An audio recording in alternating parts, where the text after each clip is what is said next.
Suami mengusirku dari rumah yang kubeli dengan uangku sendiri membela ibunya. Mertua tertawa puas, tapi 1 jam kemudian kubalas perbuatan mereka dan kuubah tawa mereka jadi tangisan.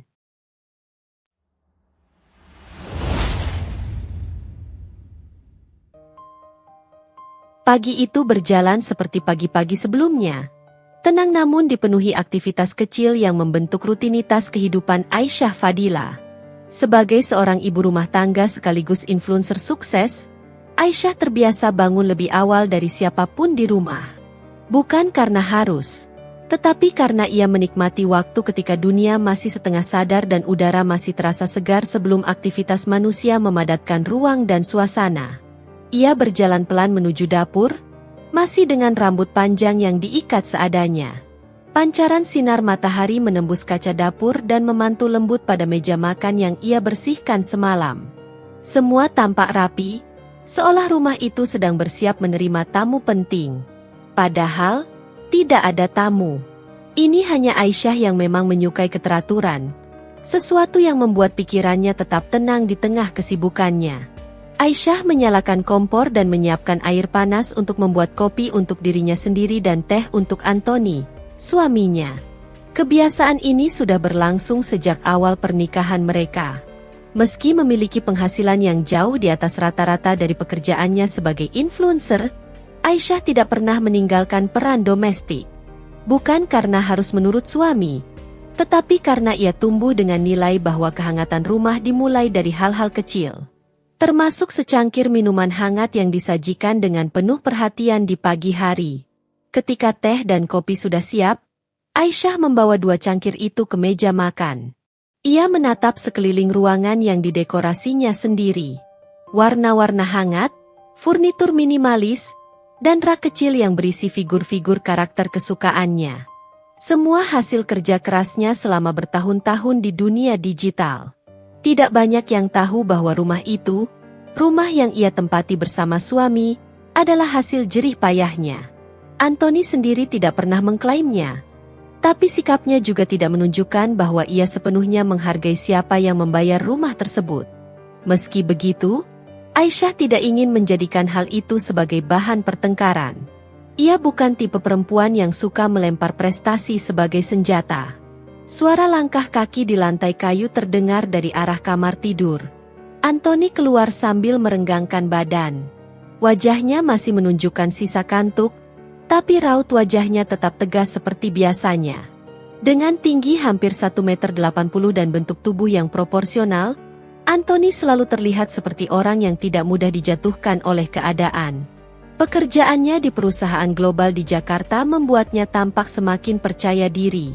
Pagi, ucap Anthony singkat sambil mengambil teh yang sudah disiapkan Aisyah. Pagi, tidurmu enak? Tanya Aisyah sambil memeriksa roti panggang yang hampir matang. Lumayan. Tapi aku tidur agak larut karena laporan yang harus kukirim sebelum jam 12. Jawabnya sambil menyesap teh hangat itu. Aisyah mengangguk. Ia tahu pekerjaan Anthony menuntut banyak waktu, termasuk waktu malam ketika orang lain biasanya sudah beristirahat. Ia tidak pernah mengeluh ketika suaminya pulang terlambat atau tampak terlalu lelah untuk mengobrol. Aisyah selalu mencoba memahami bahwa setiap orang memiliki tanggung jawab. Setelah roti panggang siap, Aisyah meletakkannya di piring dan menambahkan selai kacang di atasnya. Anthony menyukai selai kacang, bukan karena rasanya, tetapi karena kebiasaan masa kecilnya. Ibunya sering membuatkan roti selai kacang ketika ia berangkat sekolah. Aisyah pernah mendengar cerita itu beberapa kali, dan meski kisah itu bukan milik dirinya, ia tetap menjaga tradisi kecil tersebut. Anthony makan sambil membuka ponselnya. Ia membaca beberapa email dan pesan yang masuk.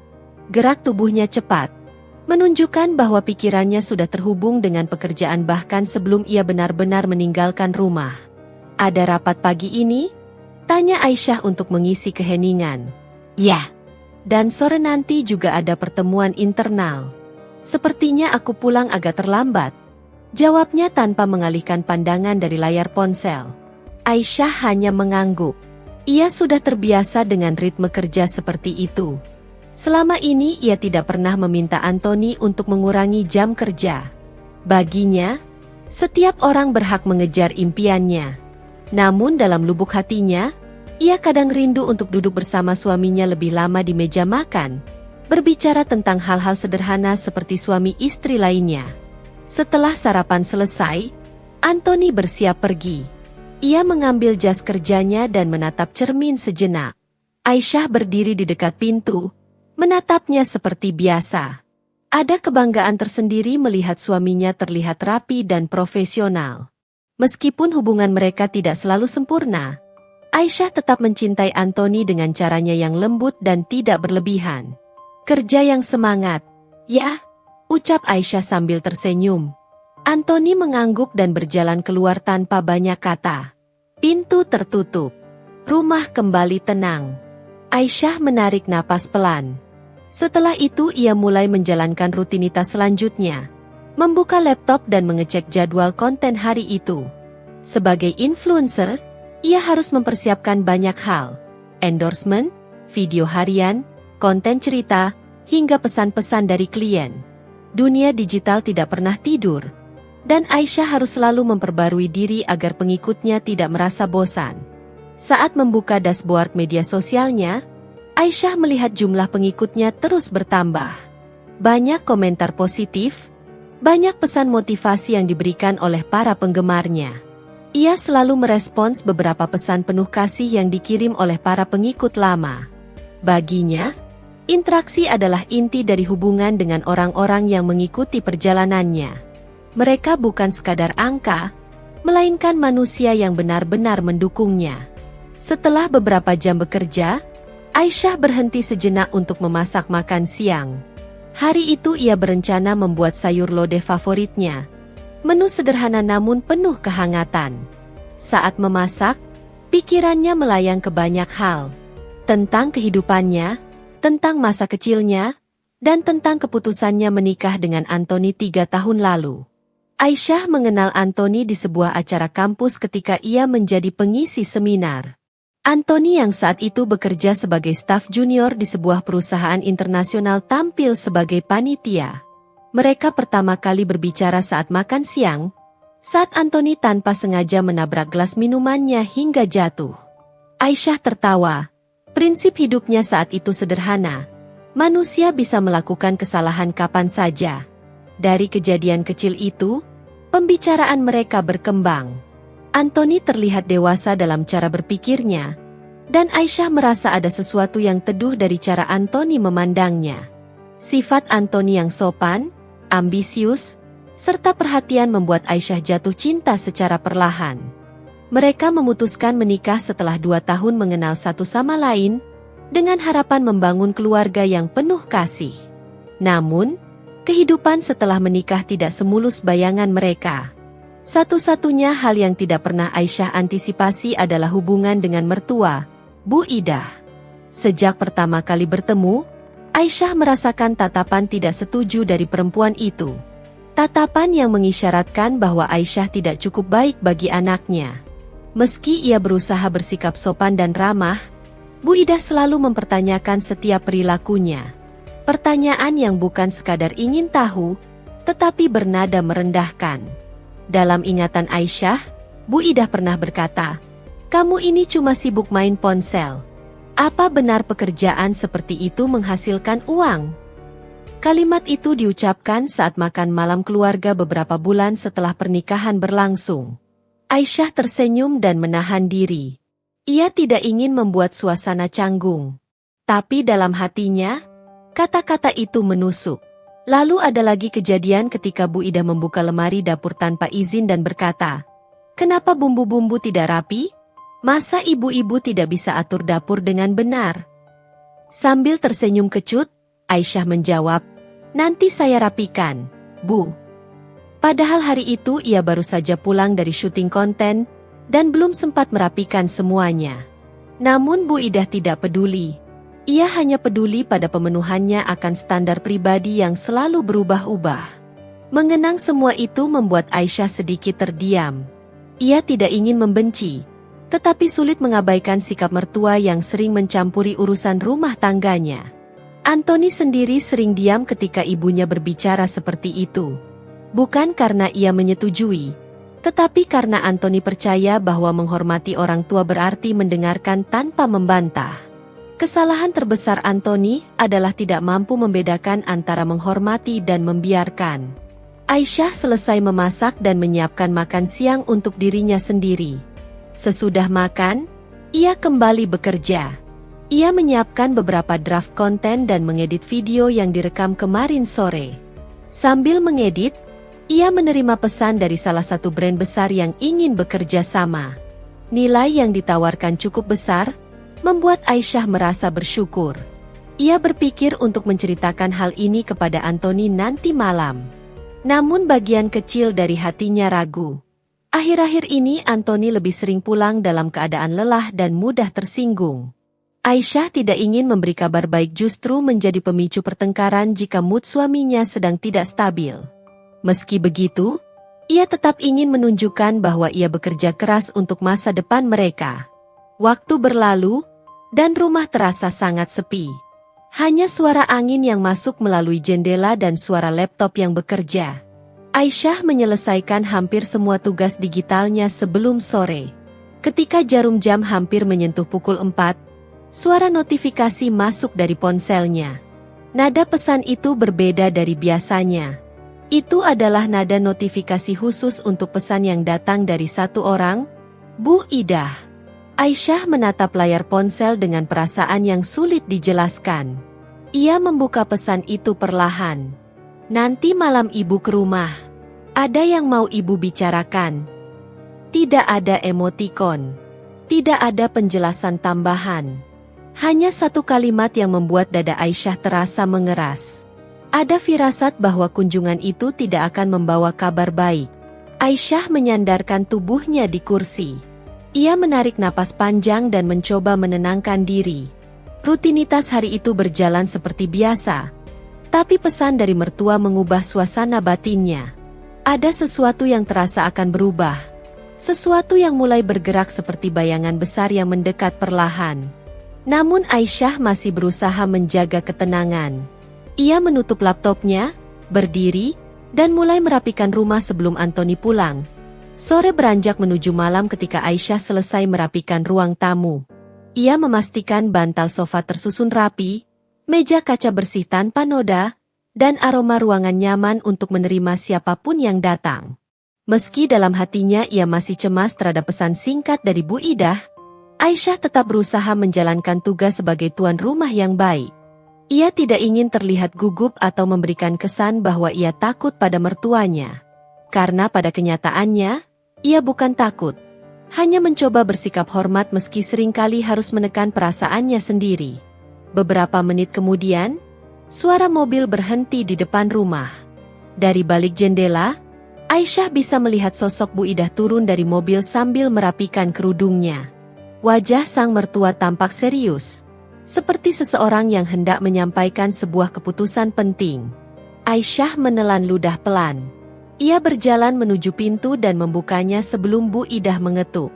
"Assalamualaikum, Bu," ucap Aisyah dengan senyum sopan. "Waalaikumsalam," jawab Bu Idah dengan nada datar. Ia masuk tanpa menunggu persilangan kata tambahan, seolah rumah ini adalah rumahnya sendiri. Aisyah menutup pintu, lalu mengikuti langkah mertua yang langsung menuju ruang tamu. Bu Idah duduk tanpa dipersilakan, menaruh tasnya di sofa seakan sedang berada di tempat yang bisa ia atur sesuka hati. Aisyah duduk di seberangnya dengan jarak yang sopan. "Anthony belum pulang?" tanya Bu Idah sambil menyilangkan kaki. "Belum, Bu. Biasanya pulang agak malam kalau ada rapat," jawab Aisyah pelan. Dia memang terlalu sibuk akhir-akhir ini. Kamu juga harus perhatikan dia.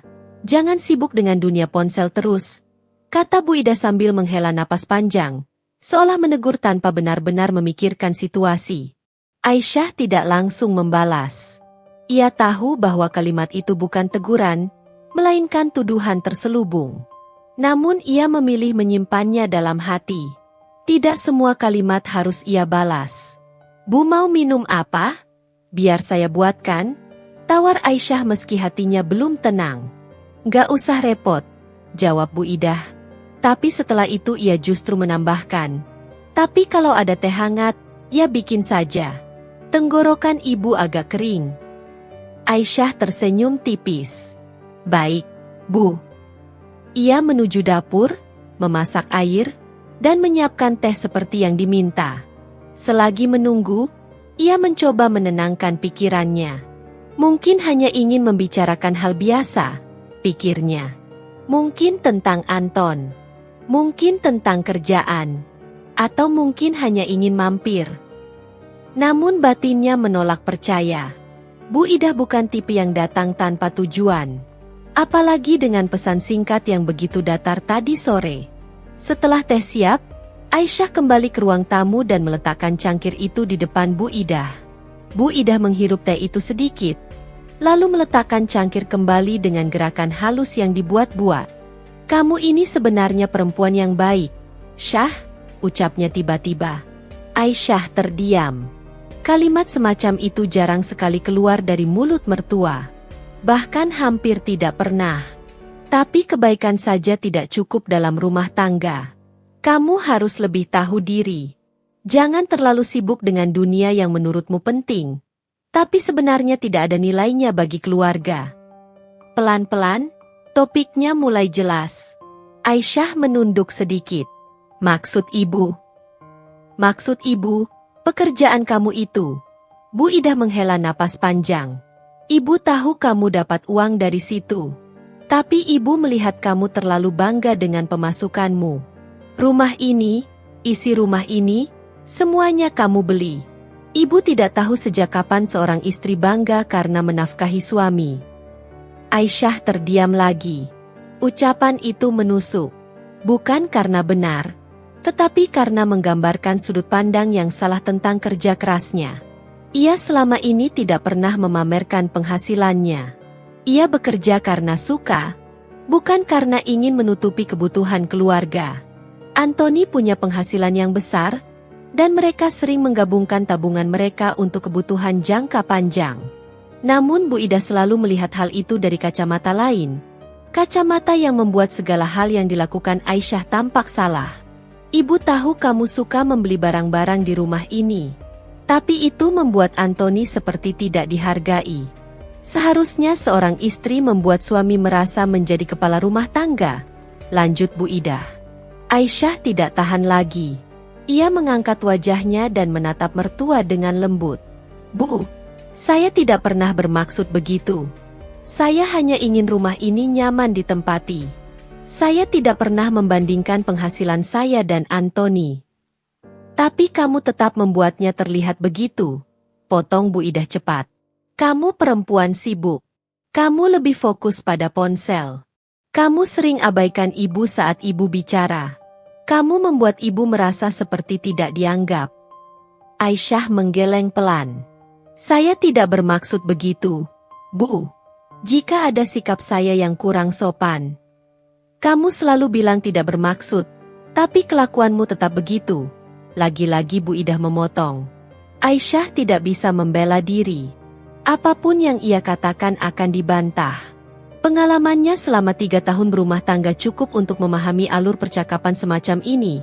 Bu Idah sudah memutuskan bahwa ia salah sejak awal, dan percakapan ini hanya sarana untuk menyampaikan keputusan itu. Suasana tegang bertahan beberapa menit sampai akhirnya pintu depan terbuka. Anthony pulang. Ia terlihat lelah, dasinya longgar, rambutnya sedikit kusut akibat hari yang panjang. Namun ketika melihat ibunya ada di ruang tamu, wajahnya berubah sedikit lebih cerah. "Ibu datang?" Tidak bilang-bilang. Anthony mencium tangan ibunya, lalu duduk di sampingnya. Aisyah menyambutnya dengan senyum singkat. "Kamu sudah makan?" tanyanya pelan. "Belum, tapi nanti dulu." Anthony menoleh ke ibunya. "Ada apa, Bu? Tadi bilang mau bicara." Bu Idah langsung menarik napas panjang seolah baru menemukan panggung. "Ada beberapa hal yang ingin ibu bicarakan soal rumah tangga kalian." Aisyah menunduk. Ini dia, pikirnya. Saat yang sedari tadi ia duga akan terjadi. Anthony mengernyit. "Memangnya kenapa?" Bu Ida menatap Aisyah sekilas sebelum kembali menatap Antoni. Anton, ibu hanya ingin kamu memperhatikan istrimu lebih baik. Dia ini perempuan baik sebenarnya. Tapi dia terlalu berambisi dengan pekerjaan dunia maya itu. Bu, Aisyah hendak bicara. Diam dulu, Syah. Ibu bicara sama Antoni, potong Bu Ida dingin. Aisyah mengatup bibirnya. Antoni menatapnya sebentar, namun ia tidak membela. Ia hanya kembali menatap ibunya. Ibu melihat Aisyah terlalu sibuk. Selalu pegang ponsel. Selalu kerja. Jarang merawat rumah. Jarang fokus pada suami. Jarang menyambut ibu dengan baik. Dan ibu merasa Aisyah ini kurang bisa menjaga sikap. Aisyah ingin menjelaskan bahwa pekerjaan yang ia lakukan adalah pekerjaan profesional, bukan sekadar sibuk main ponsel. Ia juga ingin katakan bahwa ia merawat rumah sepanjang hari, memasak, mengurus semuanya, bahkan mengurus tagihan-tagihan rumah. Tapi suasana malam itu membuatnya menahan diri. Antoni tampak lelah dan ia tidak ingin menambah beban suami. Bu, Aisyah sudah mengurus rumah, ucap Antoni mencoba menenangkan. Tapi kamu tidak lihat langsung. Suara Bu Ida naik. Kamu sibuk di luar. Kamu tidak tahu apa yang sebenarnya terjadi di rumah ini. Makanya kamu harus dengar dari ibu. Aisyah merasakan jantungnya berdetak lebih cepat. Ia merasa seperti berada di tengah persidangan. Sebentar, Bu. Kita bicarakan baik-baik, ucap Antoni. Tidak ada, baik-baik, kalau kamu tidak tegas jadi kepala keluarga, jawab Bu Ida. Ibu tidak mau kamu diatur oleh istri hanya karena dia punya penghasilan lebih. Banyak istri seperti itu, dan mereka biasanya lupa diri. Aisyah menutup matanya sesaat. Ia merasakan perih yang sulit dijelaskan. Ia tidak pernah menggunakan uangnya untuk menuntut apapun. Ia tidak pernah meminta suami tunduk padanya. Tapi Bu Ida mengubah kenyataan itu dengan begitu mudah. Antoni mengusap wajahnya dan menatap Aisyah. Syah, kamu memang akhir-akhir ini sibuk banget ya? Nada suaminya terdengar ragu-ragu. Ragu kepada istrinya sendiri. Sibuk. Iya. Tapi aku tidak pernah abaikan rumah. Semua kerjaan rumah aku yang lakukan dari pagi sampai malam, jawab Aisyah masih dengan nada tenang. Tapi ibu bilang, Anton. Bu Ida menyeruakan suara. Jangan bantah ibu hanya karena membela istrimu. Kamu harus dengarkan ibu. Dia ini istrimu harus diarahkan. Kalau dia terlalu keras kepala, kamu harus mengingatkan. Aisyah menundukkan kepala lebih dalam kali ini. Ia merasa seluruh tubuhnya gemetar. Ia ingin pergi ke kamar sejenak untuk menenangkan diri. Tapi itu hanya akan membuat Bu Ida menuduhnya kabur dari masalah. Bu, Aisyah itu. Kamu juga, Anton. Kenapa membiarkan istrimu terlalu bebas? Kamu harus ingat, kamu kepala keluarga. Jangan sampai rumah tanggamu kacau hanya karena istrimu merasa lebih hebat.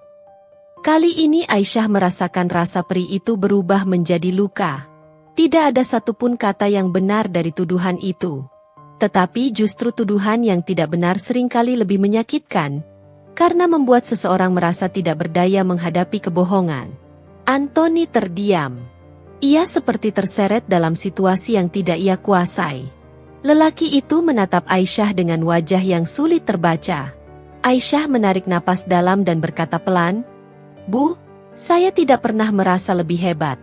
Saya hanya melakukan yang saya bisa untuk rumah ini. Namun jawaban itu justru membuat udara di ruangan menjadi lebih panas. Kalau begitu, buktikan, ucap Bu Ida. Kurangi pekerjaanmu itu. Lebih fokus mengurus suamimu. Jangan bikin Antoni pulang ke rumah dalam keadaan capek tapi rumah tidak terasa nyaman. Aisyah ingin membalas tetapi memilih diam. Karena setiap kata akan dipelintir. Ia sudah melihat pola itu sejak lama. Bu, jangan terlalu keras. Aisyah itu sudah. Anton, bentak Bu Ida tiba-tiba. Jangan sekalipun kamu membantah ucapan ibu. Anthony terhenti. Aisyah langsung menatap suaminya, yang tiba-tiba menunjukkan perubahan ekspresi yang membuat dadanya terseret rasa tidak nyaman. Ingat, Anton, lanjut Bu Ida. Kamu itu laki-laki. Kamu harus dengar orang tua. Kalau istrimu tidak menurut, kamu berhak menegur. Jangan biarkan dia ambil keputusan sendiri. Suasana berubah hening beberapa detik yang terasa panjang. Sampai akhirnya Anthony berkata perlahan namun jelas, "Iya, Bu." Dan saat itu, sesuatu dalam hati Aisyah runtuh sedikit. Malam itu hanyalah permulaan, dan campur tangan Bu Ida baru mulai masuk lebih dalam dari sebelumnya. Pagi itu, aroma kopi yang biasanya menjadi pengantar keseharian Aisyah tidak terasa hangat seperti biasanya. Langit terlihat cerah melalui kaca jendela ruang makan, tetapi suasana di dalam rumah justru terasa seperti ruangan yang kehilangan udara. Meja makan yang biasanya ramai percakapan sederhana berubah menjadi tempat yang sunyi. Hanya terdengar gesekan sendok dengan piring yang terasa janggal. Aisyah mencoba tersenyum kecil melihat Tony duduk di depannya. Tetapi suaminya terlihat sibuk dengan ponsel. Sesekali menunduk dan mengerutkan dahi. Sejak beberapa minggu terakhir, Tony lebih banyak menghabiskan waktunya dengan perangkat itu daripada berbicara. Aisyah tidak berani langsung menegur, karena ia tahu suasana hati suaminya sedang tidak stabil. "Mas, sarapannya dimakan dulu. Biar nggak keburu dingin," ucap Aisyah perlahan. Tony hanya mengangguk tipis tanpa menatapnya. Lalu menatap layar lagi. Jantung Aisyah terasa seperti diperas. Bukan karena Tony sedang marah, tapi karena jarak antara mereka terasa semakin jauh. Ia rindu ketika mereka bisa tertawa bersama hal-hal kecil. Ketika Tony pulang membawa cerita kantor, ketika ia bisa bertanya tanpa takut disalahkan. "Mas lembur lagi malam ini?" tanya Aisyah mencoba mencairkan suasana. Tony menutup ponselnya, menghembuskan napas berat. "Iya, banyak kerjaan. Kamu nggak usah nanya-nanya terus, bikin tambah mumet." Nada itu bukan teriakan, tetapi cukup untuk membuat Aisyah menunduk. Ia memegang ujung bajunya, mencoba tetap tenang. "Aku cuma memastikan, Mas. Soalnya kemarin Mas pulang jam 2 pagi, aku khawatir." Tony berdiri sambil mengambil tas kerjanya. "Udah, aku telat. Jangan bahas hal-hal nggak penting pagi-pagi." Aisyah hanya bisa memandang punggung suaminya yang menghilang di balik pintu. Suara mobil yang menjauh membuat rumah yang luas itu terasa semakin kosong.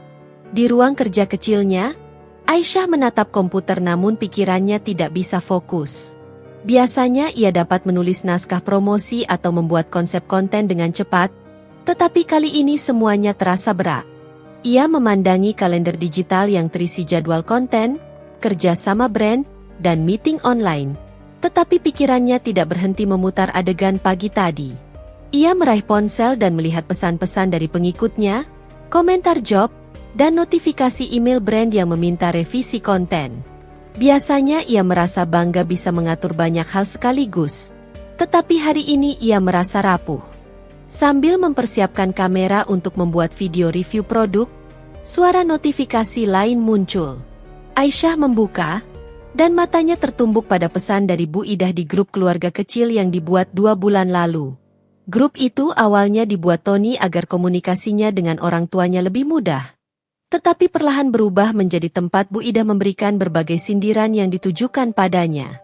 "Bu Ida, Tony jangan lupa makan. Jangan kayak orang itu, kerjaannya sibuk ngedit foto tapi rumah berantakan." Aisyah menarik napas panjang. Ia melirik ruang tamu yang bersih, lantai yang mengilap, segala sudut rumah yang ia rawat dengan tenaga sendiri. Komentar itu tidak ada hubungannya dengan kenyataan, tetapi tetap saja membuatnya sesak. Pesan lain menyusul. "Bu Ida, dulu kalau cari istri itu yang bisa ngurus suami, bukan yang sibuk cari uang sendiri." Kali ini Aisyah hanya menutup layar ponsel dan meletakkannya.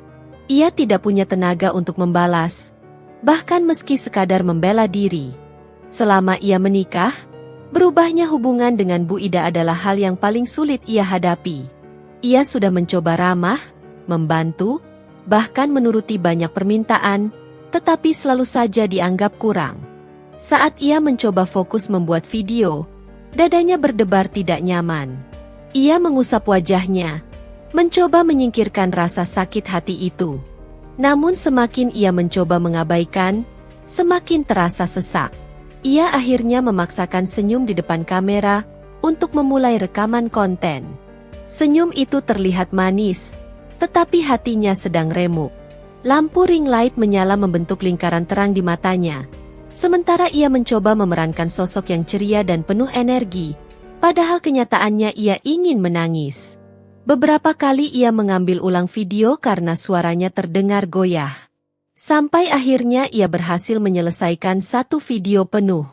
Ketika ia mematikan kamera, ia menutup wajahnya dengan kedua tangan. "Kenapa jadi begini?" gumamnya. Ia bukanlah orang yang lemah. Sejak awal merintis dunia konten, ia sering diremehkan dan dianggap tidak akan berhasil. Tetapi kini, masalah bukan berasal dari luar, melainkan dari suaminya sendiri. Dari rumah yang seharusnya menjadi tempat ia pulang. Sore hari, Tony mengirim pesan singkat. "Tony, nggak usah masak, aku pulang malam." Begitu singkat, tidak ada penjelasan, tidak ada tambahan kata yang membuat Aisyah merasa dipedulikan. Ia memegang ponsel itu sambil memandang jendela dapur yang perlahan ditelan senja. Ia tahu pekerjaan Tony berat. Ia tidak ingin menjadi beban. Tetapi selama 3 tahun terakhir, ia selalu menjadi tempat curahan Tony. Lalu kapan semuanya berubah? Kapan Tony mulai merasa Aisyah hanya mengganggu? Ia tidak tahu jawabannya. Malam menjelang ketika Tony akhirnya pulang. Suara pintu terbuka memecah sunyi. Aisyah keluar dari kamar untuk menyambut. Tetapi Tony langsung melepas sepatu dan berjalan ke ruang keluarga tanpa berkata apa-apa. "Mas, sudah makan?" Aisyah bertanya pelan. "Udah," jawab Tony tanpa menoleh. Aisyah duduk di sisi sofa, menjaga jarak. "Aku mau ngobrol bentar. Kalau Mas nggak keberatan."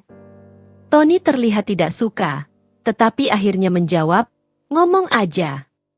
Aisyah mengumpulkan keberanian.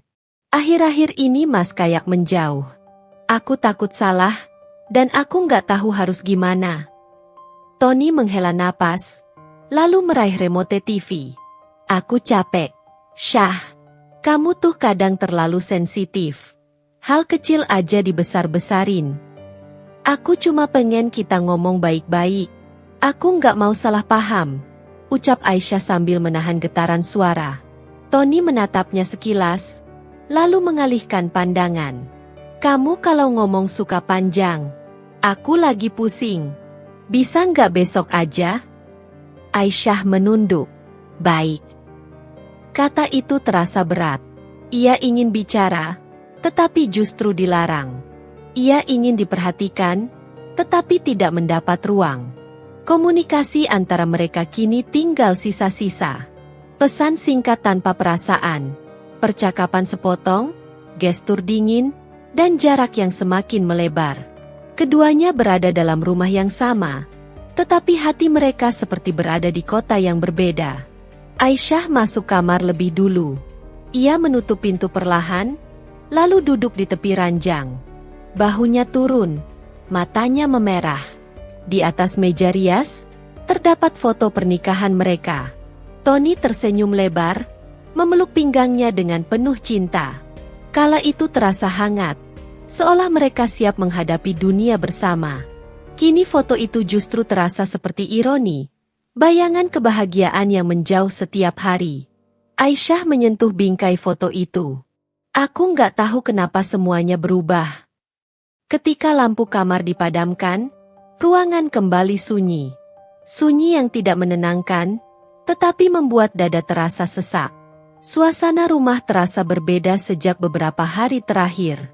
Aisyah bangun lebih pagi, menyiapkan sarapan, merapikan ruang keluarga, memastikan semua sudut bersih, dan tetap mencoba menampilkan wajah tenang meski hatinya terus diliputi tekanan. Tony semakin menjauh. Sementara pesan-pesan dari Bu Ida semakin sering masuk tanpa jeda. Dan hari itu, sesuatu terjadi yang membuat semua kekesalan Bu Idah meledak. Pagi menjelang ketika Tony selesai mandi. Aisyah sudah menyiapkan sarapan, roti gandum yang dipanggang hangat, telur mata sapi, dan kopi tanpa gula yang Tony biasa minum. Meja makan terlihat rapi, tetapi kehangatan di dalam rumah tetap tidak terasa. Tony duduk, mengambil ponsel, dan mulai membaca pesan. Aisyah memperhatikan. Ada perubahan kecil di wajah suaminya. Alisku sedikit mengerut, garis bibir menegang. Aisyah tahu itu pesan dari siapa. "Mas, sarapannya. Biar nggak dingin," ucap Aisyah mencoba ramah. Tony mengangguk pelan, tapi tidak langsung menyentuh makanannya. Ia mengetik balasan beberapa kali, menghapus, lalu mengetik lagi. Aisyah merasa dadanya tegang. "Mas, itu dari ibu?" tanya Aisyah lirih. Tony menatapnya sejenak. "Iya. Ibu mau datang sebentar." Aisyah mendadak berhenti bernapas sesaat. "Sekarang?" Tony mengangguk. "Udah di jalan." Aisyah memandang sekeliling ruang makan, memastikan semuanya rapi. Ia bukan takut, tapi setiap kedatangan Bu Idah tidak membawa ketenangan. Beberapa menit kemudian, suara mobil berhenti di depan rumah.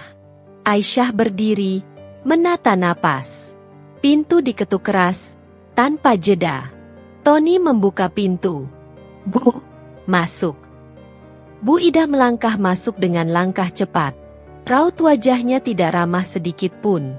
Tatapannya langsung mengarah pada Aisyah, dari ujung rambut hingga ujung kaki, seolah menilai setiap detail.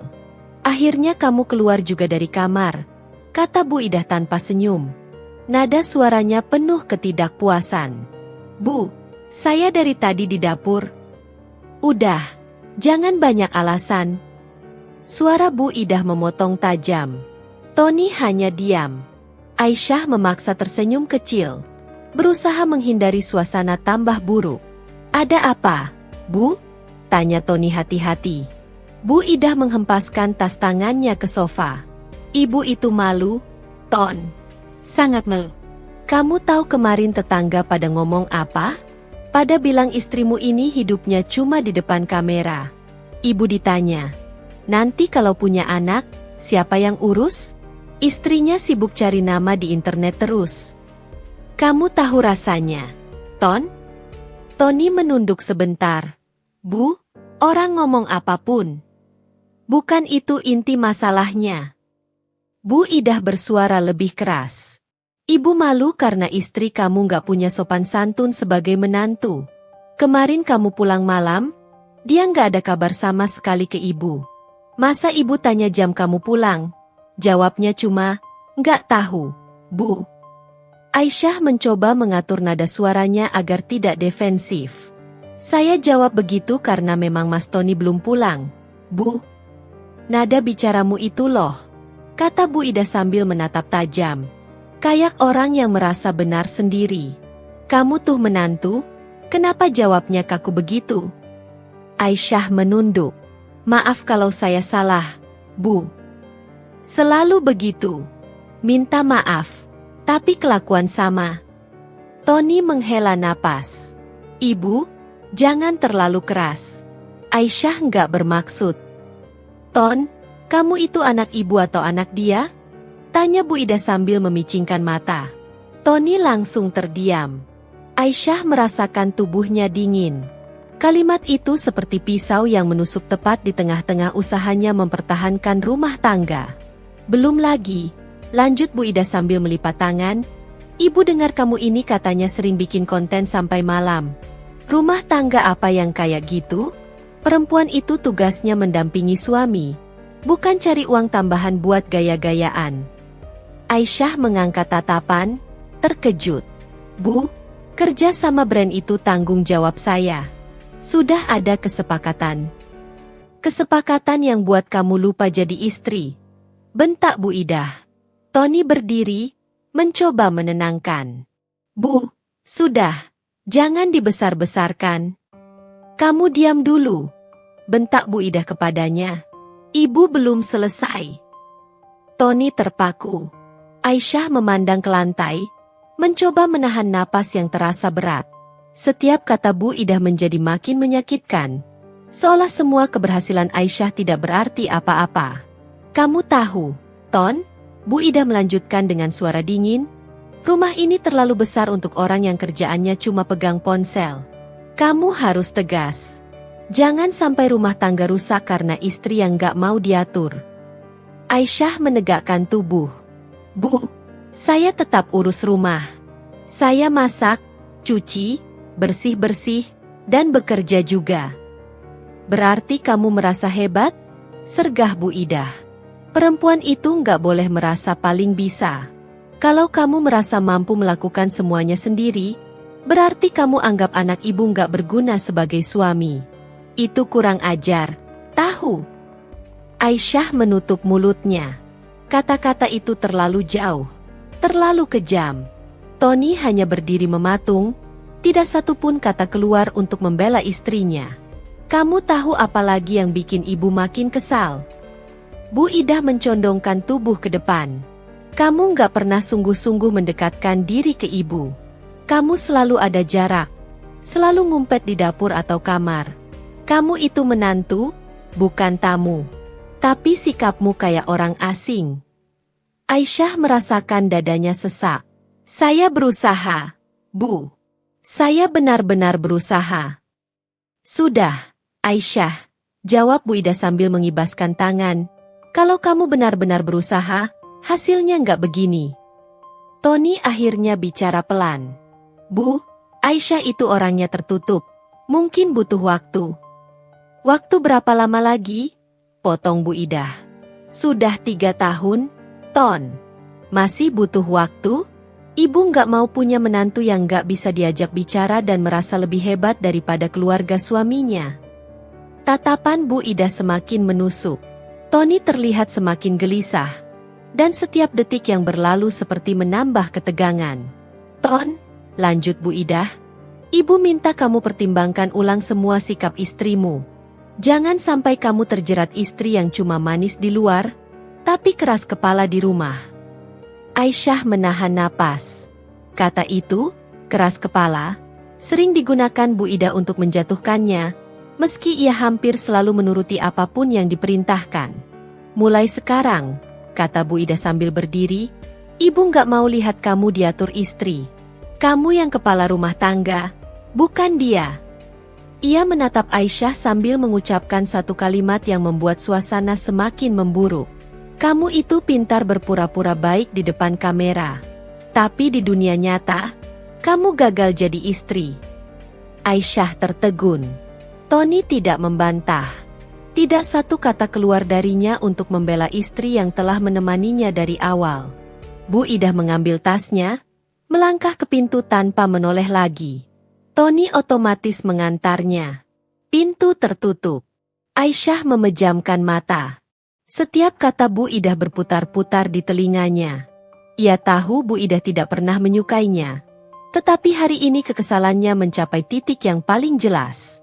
Ia merasa dipermalukan, disalahkan, dan dianggap tidak layak menjadi istri.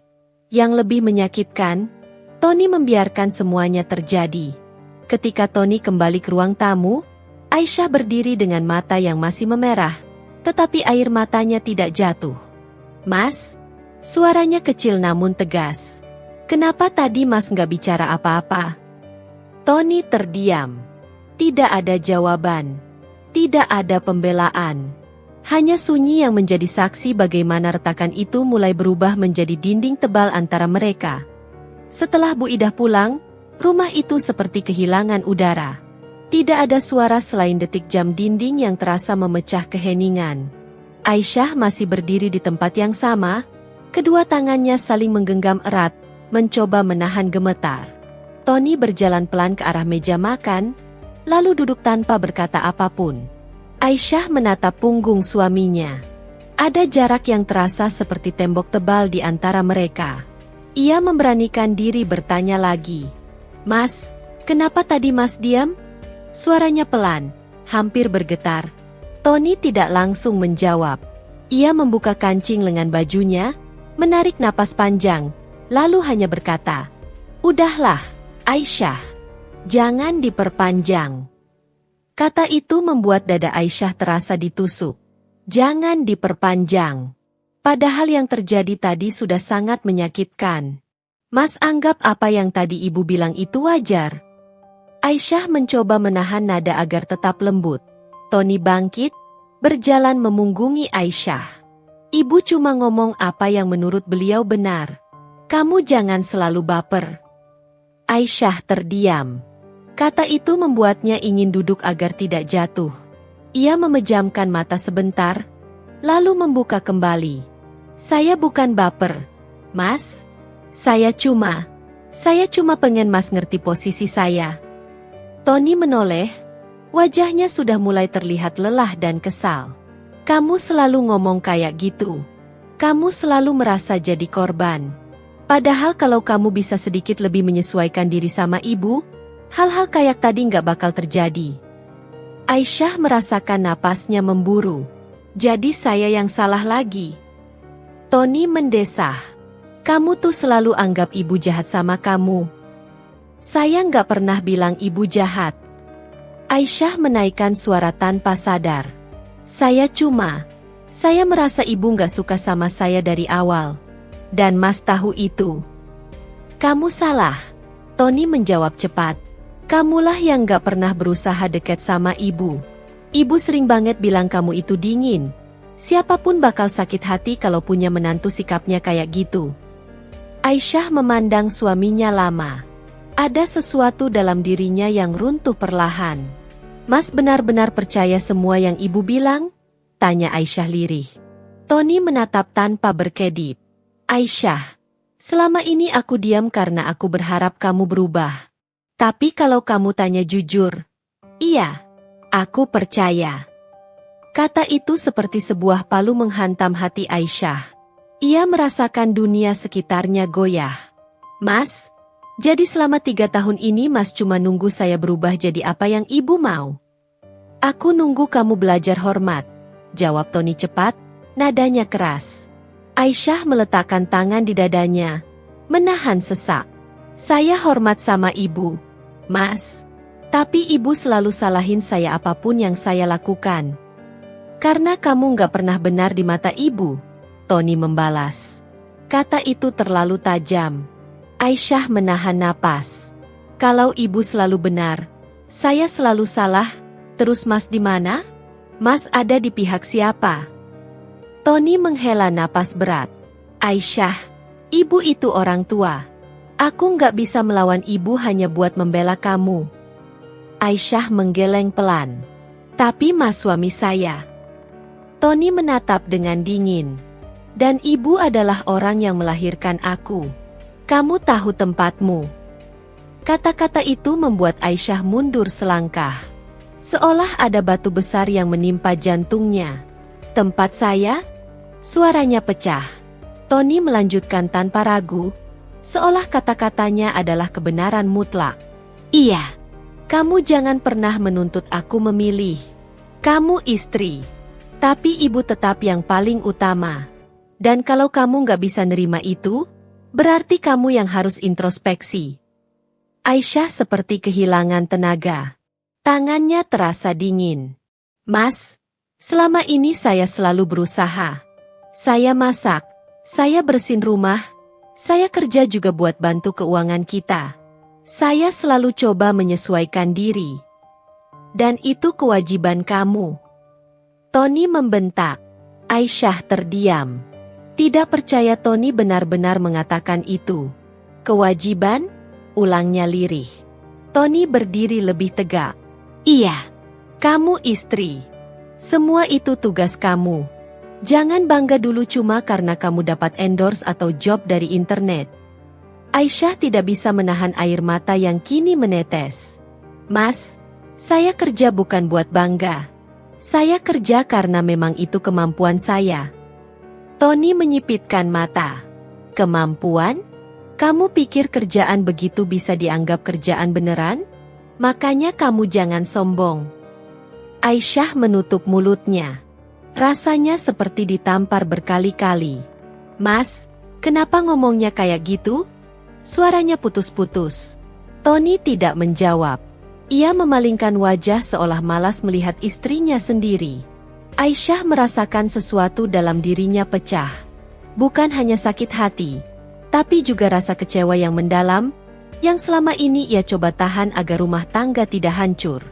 "Mas," Aisyah berkata dengan suara bergetar, "yang saya lakukan selama ini, apa pernah Mas hargai?" Tony menatapnya singkat. "Aku menghargai, tapi kamu tetap harus lebih banyak dengar daripada ngomong." Aisyah menghapus air matanya, meski tangannya ikut bergetar. "Mas selalu bilang saya keras kepala. Mas lihat sekarang, Mas nggak pernah mau dengar saya sedikit pun." Tony semakin kesal. "Aisyah, jangan balikan fakta." "Saya cuma ngomong apa adanya," jawab Aisyah, kali ini lebih tegas. Tony mengatupkan rahang, lalu membentak dengan suara paling keras yang pernah Aisyah dengar. "Dasar kamu itu susah diatur. Kamu selalu ngerasa paling benar. Kalau ucapan ibuku kamu bantah terus. Ngapain kamu tinggal di sini? Kalau kamu nggak suka, ya angkat kaki." Aisyah terdiam total. Semua suara hilang. Ia tidak bergerak, tidak bicara. Hanya matanya yang berkaca-kaca, dan jantungnya berdetak begitu pelan seperti kehilangan semangat hidup. "Mas," ucapnya pelan sekali, "ini rumah yang saya beli. Dari uang saya. Hasil kerja saya. Mas tahu itu." Tony terdiam sejenak, lalu berkata dengan nada lebih dingin dari sebelumnya. "Kalau kamu merasa rumah ini punya kamu, silakan pergi sekarang. Biar aku yang tinggal sama ibu." Aisyah menutup mulutnya sambil menahan tangis. Kata itu lebih menyakitkan dari semua kata yang pernah ia dengar selama hidupnya. Tony menambah, dengan suara yang menusuk, "Jangan bikin aku nyesel sudah menikah sama kamu." Aisyah benar-benar tidak kuat berdiri. Ia memegang sandaran kursi agar tidak jatuh. Saat itulah, sebuah suara notifikasi terdengar dari ponsel Tony. Pesan dari Bu Idah. Tony membaca. Wajahnya berubah tegang. Lalu ia menatap Aisyah dengan ekspresi yang tak bisa dijelaskan. Entah marah, malu, atau terpengaruh omongan ibunya lagi. Apapun itu, kata-katanya setelah itu menjadi penutup luka yang paling dalam. "Kamu memang istri yang susah diharapkan." Aisyah tidak bicara lagi. Ia hanya berdiri, membiarkan air matanya jatuh, dan merasakan seluruh hatinya hancur. Hujan turun sejak sore, membasahi halaman rumah yang selama bertahun-tahun dibangun sedikit demi sedikit oleh Aisyah dan suaminya, Tony. Rumah itu berdiri bukan karena kemewahan, tapi karena perjuangan panjang yang tak selalu orang lain lihat. Setiap sudutnya mengandung kenangan kerja keras Aisyah, dari lembur yang dia jalani sampai langkah-langkah kecil ketika dia mengumpulkan tabungan untuk memperbaiki bagian demi bagian rumah itu. Namun malam itu, di tengah aroma tanah basah dan udara dingin yang menusuk, rumah yang ia perjuangkan justru menjadi tempat di mana ia merasa tersingkir. Bu Idah duduk di ruang tengah dengan wajah yang tidak lagi menyembunyikan kekesalannya. Tatapan matanya tajam dan penuh penilaian. Seakan sejak awal dia tidak pernah benar-benar menerima Aisyah sebagai istri anaknya. Tony berdiri di dekat pintu dapur, wajahnya tegang, tapi bukan karena menyadari kesalahan, melainkan karena bingung pada siapa harus memihak. Aisyah baru saja selesai menata cucian yang dijemur di dalam rumah agar tidak kebasahan. Bajunya masih lembab, rambutnya menempel di pipi, tapi ia tetap berusaha menjaga nada suaranya agar tidak memanas. Sejak pagi, ia merasa ada sesuatu yang tidak beres. Tatapan Bu Idah terlalu sering tertuju padanya. Setiap langkahnya seolah dinilai, dan gumaman kecil yang tidak jelas terdengar seperti keluhan yang disengaja agar Aisyah mendengarnya. "Sudah selesai main pura-pura sibuknya?" Suara Bu Idah tiba-tiba terdengar. Nadanya tajam, menusuk tanpa ampun. Aisyah menoleh pelan. "Bu, saya tidak pura-pura sibuk. Dari pagi saya beberes." "Beberes apa? Rumah ini tetap saja berantakan," sergah Bu Idah, memotong kalimatnya tanpa memberi ruang untuk menjelaskan. Padahal rumah itu tertata rapi. Meja ruang tamu bersih. Lantai sudah dipel pelan tadi. Satu-satunya yang berantakan hanyalah handuk kecil milik ibu itu sendiri di pegangan kursi. Tapi Aisyah menelan semuanya, memilih tidak membalas. Ia tidak ingin memperpanjang konflik. Namun diamnya justru dianggap sebagai tantangan. Aku sudah bilang dari dulu, Bu Ida melanjutkan sambil berdiri, memukul meja dengan telapak tangannya. Perempuan seperti kamu itu tidak cocok jadi istri anakku. Tony itu butuh istri yang mengerti keluarga, bukan yang sok sibuk kerja dan merasa paling berjasa. Tony terlihat gelisah, tapi tidak ada kata keluar dari bibirnya. Aisyah merasakan dadanya menghangat, bukan karena marah, tapi karena kecewa. Bu, saya tidak pernah merasa paling berjasa. Saya hanya berusaha menjalankan peran saya sebagai istri. Rumah ini saya rawat setiap hari. Rumah ini? Suara Bu Ida meninggi, lalu tertawa sinis. Kamu pikir rumah ini milik siapa? Ini rumah keluarga Tony. Kamu cuma numpang. Aisyah memalingkan pandangannya. Napasnya tercekat. Ia tahu, Tony pasti paham kenyataan yang sebenarnya. Uang belasan tahun kerjanya sebagian besar dialokasikan untuk membeli tanah dan membangun rumah ini. Tidak sekalipun ia mengungkitnya, karena baginya rumah adalah milik bersama. Tapi malam ini, kata-kata itu terasa seperti pengkhianatan. Bu, rumah ini kita bangun sama-sama, ucap Aisyah akhirnya. Suaranya pelan tapi tegas. Saya yang membayar sebagian besar pembelian tanahnya. Ingat? Dan Tony tiba-tiba menunduk, seperti takut menangkap tatapannya. Bu Ida mendekat, wajahnya semakin menyiratkan kebencian yang selama ini berusaha ia tutupi. Kalau kamu merasa sudah bayar sebagian, ya silakan ambil tanahnya kalau bisa. Tapi rumah ini bukan milikmu. Selama kamu masih jadi istri yang tidak sesuai kemauan keluarga, jangan harap kamu bisa tinggal di sini dengan tenang. Bu, tolong jangan seperti ini, bisik Aisyah, menahan suaranya agar tidak pecah. Justru karena aku sudah terlalu lama diam, seru Bu Ida. Mulai malam ini, aku tidak mau lagi melihat kamu di rumah ini. Keluar, pergi dari sini. Aisyah membeku. Kata-kata itu terasa seperti pukulan telak yang menghancurkan ketenangannya. Tony memberi reaksi singkat. Bu, jangan gitu. Ini rumah kami. Masa Aisyah disuruh keluar? Tony. Bu Ida balas menatapnya tajam.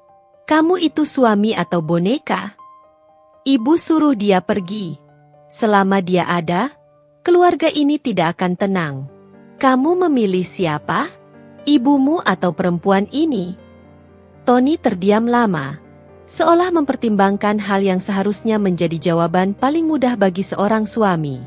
Namun keterdiamannya justru menguatkan jawaban yang paling menyakitkan.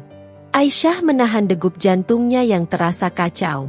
Ia berharap Tony mengatakan sesuatu, apapun yang menunjukkan bahwa ia tidak setuju dengan ibunya. Namun Tony malah menghela napas panjang dan berkata lirih, Aisyah, untuk sementara, mungkin kamu bisa nginep di rumah kakakmu dulu. Biar suasana mereda. Aisyah merasa lututnya goyah. Kalimat itu lebih menyakitkan daripada bentakan Bu Ida. Jadi, kamu ikut apa kata ibu? Bisiknya. Aku cuma. Kamu pilih dia daripada aku, ucap Aisyah. Suaranya hampir tidak terdengar, tetapi cukup jelas untuk membuat Tony menutup mata karena merasa bersalah, namun tidak cukup berani untuk membela. Hujan di luar semakin deras. Gemuruhnya menyatu dengan suara hati Aisyah yang remuk. Bu Ida mengibaskan tangannya, seolah tak sabar. Ayo, cepat beresin barangmu. Jangan bikin rumah ini penuh energi negatif lagi. Pokoknya malam ini juga kamu harus pergi.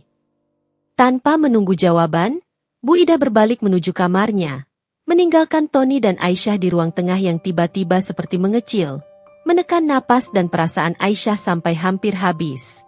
Aisyah menatap sekeliling rumah itu. Setiap dinding, setiap kusen kayu, Bahkan rak piring sederhana itu adalah hasil kerja kerasnya. Namun kenyataannya, kini ia diminta pergi dari rumah yang dibangun dengan keringatnya sendiri. Perlahan, ia berjalan menuju kamar. Tangannya gemetar saat membuka lemari. Ia mengambil pakaian secukupnya, memasukkannya ke dalam satu tas. Air matanya menetes tanpa suara, menodai kerah kaus yang ia pegang. Ia tidak ingin menangis terlalu keras. Ia tidak ingin memberi kebahagiaan pada seseorang yang berharap melihatnya terpuruk. Di ambang pintu kamar, Tony berdiri. Wajahnya tampak menyesal. Tapi bukan menyesal karena telah menyakitinya. Lebih seperti menyesal karena keadaan menjadi rumit. Aisyah, maaf. Nanti kita bicarakan lagi. Bu Idah cuma lagi emosi. Aisyah menarik napas panjang, lalu menatapnya dengan mata yang tidak lagi berharap apapun. Kamu bisa hentikan ini, tapi kamu memilih diam. Aku cuma tidak ingin ribut besar. Ribut besar? Aisyah tersenyum pahit. Diusir dari rumah sendiri itu bukan ribut kecil, Tony. Laki-laki itu tidak bisa membalasnya. Ia hanya berdiri mematung saat Aisyah melewatinya dengan tas kecil di tangan. Saat Aisyah berjalan keluar rumah, udara dingin malam langsung menyergap tubuhnya. Hujan masih turun, memercikan air ke wajah dan bajunya. Ia berdiri sejenak di teras, menatap pintu rumah yang perlahan ditutup Tony. Sebuah pintu yang seharusnya melindungi, kini menjadi batas antara dirinya dan kenyataan bahwa ia tidak lagi dianggap bagian dari rumah itu. Tanpa kata, tanpa pamit yang layak, tanpa siapapun yang menahannya, Aisyah akhirnya melangkah pergi di tengah hujan. Langkahnya berat, tapi tetap maju. Hujan mereda menjadi rintik kecil ketika Aisyah mencapai ujung gang. Tangannya menggenggam tas selempang kecil yang bahkan tidak menampung setengah dari pakaian yang ia miliki. Sisa barangnya tertinggal di rumah. Rumah yang dibangun dengan uang dan keringatnya, namun kini tak lagi memberinya tempat. Waktu sudah menunjukkan lewat pukul 11 malam. Lampu-lampu jalan yang redup menciptakan bayangan panjang di trotoar yang becek. Aisyah berhenti sebentar di bawah sebuah pohon besar, mencoba menenangkan napasnya yang masih tersengal. Tangisnya memang sudah berhenti, tetapi rasa sesak di dadanya belum hilang. Sudah 1 jam sejak pintu rumah itu ditutup di belakangnya.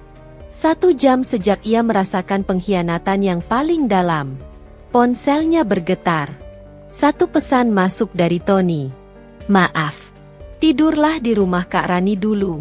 Besok kita bicarakan. Aisyah menatap layar itu lama. Cahaya ponsel memantul di wajahnya yang masih lembab. Ada rasa getir yang sulit dijelaskan. Ia mengetik balasan, namun menghapusnya lagi. Tidak ada gunanya membalas. Tidak ada yang akan berubah malam ini. Ia menatap jalanan yang mulai sepi. Tak ada angkot lewat, tak ada ojek online yang berkeliling. Baterai ponselnya tinggal 16%.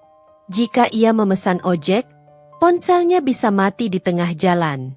Jika ia berjalan kaki ke rumah kakaknya, jaraknya terlalu jauh. Beberapa kali ia menarik napas panjang, berusaha menahan gemetar yang masih terasa di ujung jarinya. Namun perlahan, sesuatu di dalam dirinya mulai berubah. Rasa takut dan sedih itu memudar digantikan oleh sesuatu yang lain. Sesuatu yang muncul perlahan, seperti percikan api kecil yang mulai menyala dari dalam dadanya. Bukan dendam, bukan pula amarah membabi buta, melainkan kesadaran. Kesadaran bahwa ia telah terlalu lama diam. Kesadaran bahwa dirinya telah diperlakukan seperti tidak memiliki nilai. Kesadaran bahwa Tony dan Bu Idah tidak akan pernah berhenti menginjak harga dirinya, kecuali ia berdiri dan melawan. Aisyah melangkah kembali ke ruas jalan utama. Hujan yang menggantung di udara membuat lampu-lampu toko yang sudah tutup tampak buram.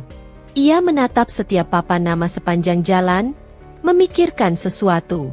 Memikirkan langkah pertama dari balasan yang tidak pernah ia bayangkan sebelumnya. Bukan balasan dengan teriak-teriak atau mendatangi rumah itu kembali. Bukan balasan dengan kekerasan atau menyerang balik. Tapi balasan dengan cara paling tenang, paling bersih, namun paling menghantam, mengambil kembali haknya secara sah. Ia berhenti di depan sebuah ruko kecil yang masih menyala lampunya. Ada papan bertuliskan, Notaris Opat, buka 24 jam untuk keadaan mendesak. Pintu kaca ruko itu terbuka sedikit, memperlihatkan seorang pria parubaya yang sedang menyeduh kopi sambil membaca dokumen.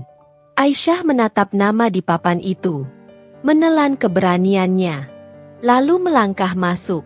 Pria itu mengangkat wajahnya. Ada yang bisa saya bantu, Bu? Aisyah mencoba menormalkan suaranya. Saya ingin menanyakan soal legalitas kepemilikan rumah.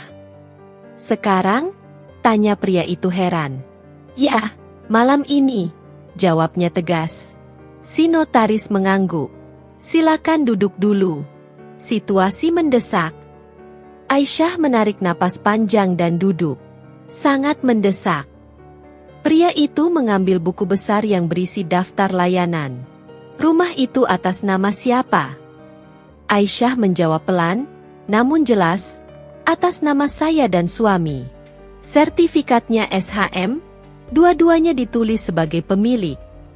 Pria itu berhenti menulis. Kalau begitu, hak Anda atas rumah itu sama kuatnya dengan hak suami Anda. Aisyah menatap meja, menahan perasaan yang kembali menghangat. Pria itu melanjutkan dengan nada profesional, tidak ada siapapun, bahkan mertua Anda, yang bisa mengusir Anda dari rumah yang memiliki nama Anda pada sertifikat. Itu melanggar hukum. Aisyah meremas jari-jarinya. Kata-kata itu seperti pukulan ke kesadaran. Ya, selama ini ia terlalu takut, terlalu mengalah, terlalu patuh. Sehingga orang-orang mulai merasa berhak menindasnya. Si notaris kemudian bertanya, Anda ingin membuat laporan? Atau ingin menyiapkan surat peringatan hukum? Aisyah terdiam lama sebelum akhirnya berkata, saya ingin menyiapkan dokumen resmi yang bisa saya gunakan besok untuk menunjukkan bahwa saya memiliki hak penuh terhadap rumah itu. Dan saya ingin tahu, langkah apa yang bisa saya ambil jika saya ingin mengajukan pembagian harta bersama. Pria itu mengangguk. Baik, saya bisa bantu. Tapi izinkan saya tanya, Anda ingin memulai proses perceraian? Tatapan Aisyah mengeras. Ia bukan perempuan yang mudah hancur hanya karena satu malam yang menyakitkan. Namun ia juga bukan perempuan yang mau terus bertahan jika tidak dihargai. Saya belum memutuskan, jawabnya akhirnya.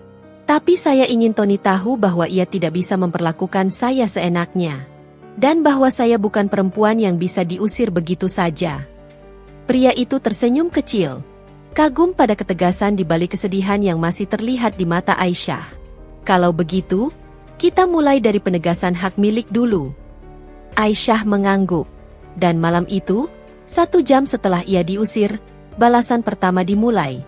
Tanpa teriakan, tanpa kekacauan. Tetapi dengan pena, dokumen, dan keberanian yang akhirnya kembali bangkit. 20 menit kemudian, notaris itu menyiapkan 3 lembar dokumen resmi. Surat pernyataan kuat mengenai hak kepemilikan Aisyah atas rumah, mencantumkan pasal-pasal hukum yang melindungi haknya. Pernyataan larangan pengusiran sepihak, untuk jaga-jaga jika konflik kembali memanas. Dokumen draft pembagian harta bersama, yang bisa diajukan kapan saja jika Aisyah ingin melangkah lebih jauh. Pria itu menambahkan, kalau perlu, besok saya bisa ikut mendampingi Anda ke rumah untuk menjelaskan bahwa tindakan pengusiran itu tidak legal. Aisyah menerima dokumen-dokumen itu dengan tangan gemetar, bukan karena takut, tetapi karena ia baru saja membuka pintu menuju babak baru dalam hidupnya. Terima kasih, ujarnya pelan. Ia keluar dari kantor notaris itu dengan langkah lebih mantap. Ponselnya tinggal 11% baterai. Ia menghubungi kakaknya dan memberitahu bahwa ia akan datang sebentar lagi. Namun sebelum berjalan ke pangkalan ojek yang sudah mulai ada tukang motor ngetem, ia menoleh ke arah gang rumahnya. Rasa sakit masih ada.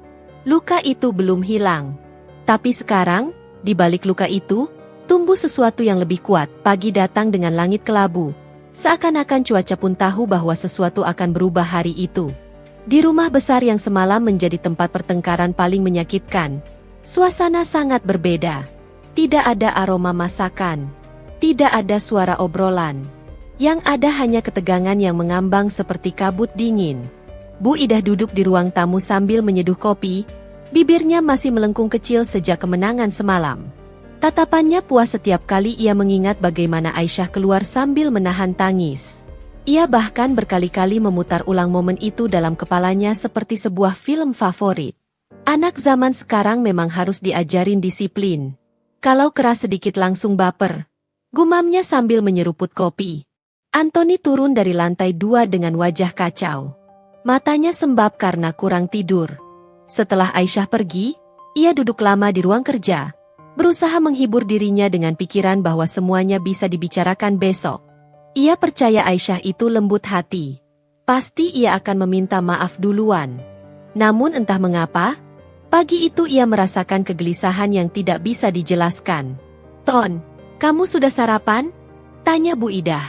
"Belum, Bu," jawab Anthony singkat. "Sudah, biar ibu buatkan." Anthony hanya mengangguk. Ia terlalu lelah untuk menolak. Ia duduk di kursi makan sambil memandangi lantai. Ia mencoba menepis bayangan wajah Aisyah ketika keluar rumah semalam. Ada sesuatu dalam tatapan itu, bukan hanya sakit, tetapi juga tegas. Seolah Aisyah mengambil keputusan besar dalam sekejap. Ia tidak pernah melihat tatapan itu sebelumnya. Belum sempat Anthony mengatur napas, bel pintu mendadak berbunyi. Suara itu tajam dan menggema. Keduanya sontak menoleh. "Siapa pagi-pagi begini?" gumam Bu Idah sambil berjalan ke pintu. Ia membuka pintu dengan ekspresi kesal, tetapi ekspresinya berubah drastis ketika melihat siapa yang berdiri di depan rumah. Seorang pria dengan pakaian rapi, membawa map coklat, berdiri di ambang pintu. Ia memakai ID card bertuliskan, "Notaris Sepat". Di sampingnya ada seorang staf muda yang membawa beberapa lembar fotokopi dokumen. "Selamat pagi, Bu. Saya dari kantor notaris. Apakah ini rumah atas nama Aisyah Fadila dan Anthony?" Bu Idah mengerutkan kening. "Ya, memangnya ada apa?" Pria itu tersenyum sopan namun formal. "Kami ditugaskan untuk menyampaikan pemberitahuan resmi terkait hak kepemilikan rumah. Ada dokumen yang perlu diserahkan kepada kedua pemilik." Anthony yang mendengar percakapan itu langsung berdiri dari meja makan dan berjalan cepat ke pintu. "Pak, ada apa ini?" tanyanya dengan napas memburu. Notaris itu membuka map, memperlihatkan berkas-berkas dengan stempel basah. "Istri Anda sudah datang ke kantor kami semalam." Anthony terkejut. "Semalam?" "Ya," jawab notaris itu tenang.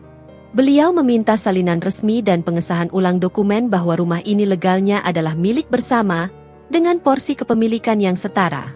Dan beliau meminta pemberitahuan tertulis bahwa tindakan pengusiran sepihak adalah pelanggaran hukum. Bu Idah memekik kecil. "Pengusiran apa?" "Itu rumah anak saya. Dia bebas mengatur siapapun." Notaris itu tetap tersenyum ramah, tetapi kata-katanya tegas. "Maaf, Bu. Berdasarkan dokumen yang tercatat, rumah ini dibeli menggunakan dana pribadi Ibu Aisyah dan dana tambahan dari Anthony.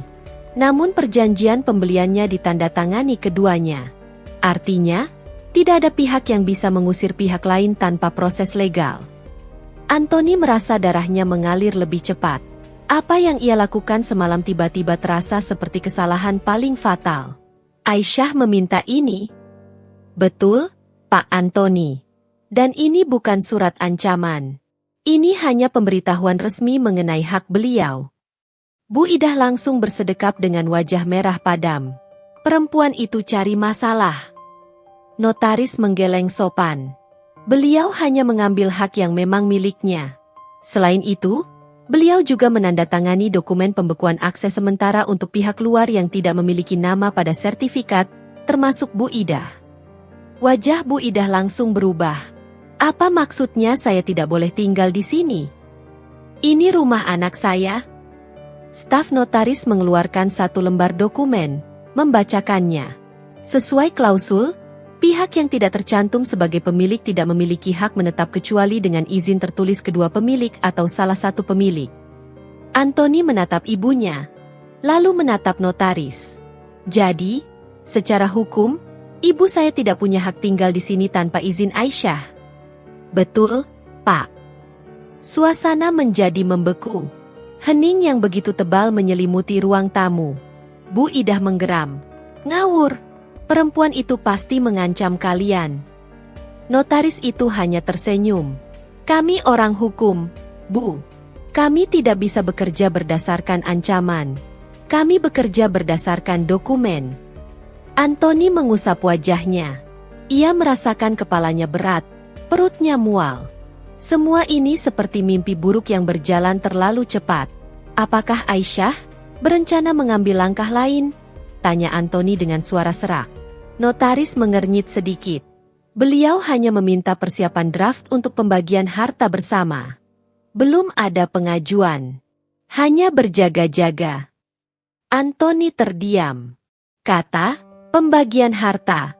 Seperti petir yang menyambar telinganya. Bu Idah semakin panik. Ton, kamu diam saja?